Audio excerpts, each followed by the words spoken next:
ఈరోజు finance minister అయిన నిర్మలా సీతారామన్ గారు బడ్జెట్ ప్రవేశపెట్టడం జరిగింది. Financial year 2026, 2027కి.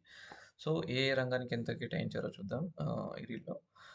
ట్రాన్స్‌పోర్ట్ రంగానికి 5,98,520 కోట్లు, డిఫెన్స్ రంగానికి 5,94,585 కోట్లు, రూరల్ డెవలప్‌మెంట్‌కి 2,78,108 కోట్లు, హోమ్ అఫైర్స్‌కి 2,55,234 కోట్లు, వ్యవసాయ రంగానికి 1,62,671 కోట్లు, ఎడ్యుకేషన్‌కి 1,39,289 కోట్లు, ఎనర్జీ సెక్టార్‌కి 1,09,029 కోట్లు, వైద్య రంగానికి 1,04,599 కోట్లు, అర్బన్ డెవలప్‌మెంట్‌కి 85,522 కోట్లు, ఐటీ అండ్ టెలికాం రంగానికి 74,520 కోట్లు, కామర్స్ అండ్ ఇండస్ట్రీ సెక్టార్‌కి 70,296 కోట్లు, సోషల్ వెల్ఫేర్‌కి 62,362 కోట్లు, సైంటిఫిక్ డిపార్ట్‌మెంట్ రంగానికి 55,756 కోట్లు, ట్యాక్స్ అడ్మినిస్ట్రేషన్‌కి 45,500 కోట్లు, ఎక్స్టర్నల్ అఫైర్స్‌కి 22,119 కోట్లు, ఫినాన్స్ డిపార్ట్‌మెంట్‌కి 20,649 కోట్లు,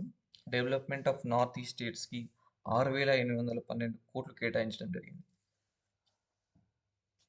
థ్యాంక్ యూ.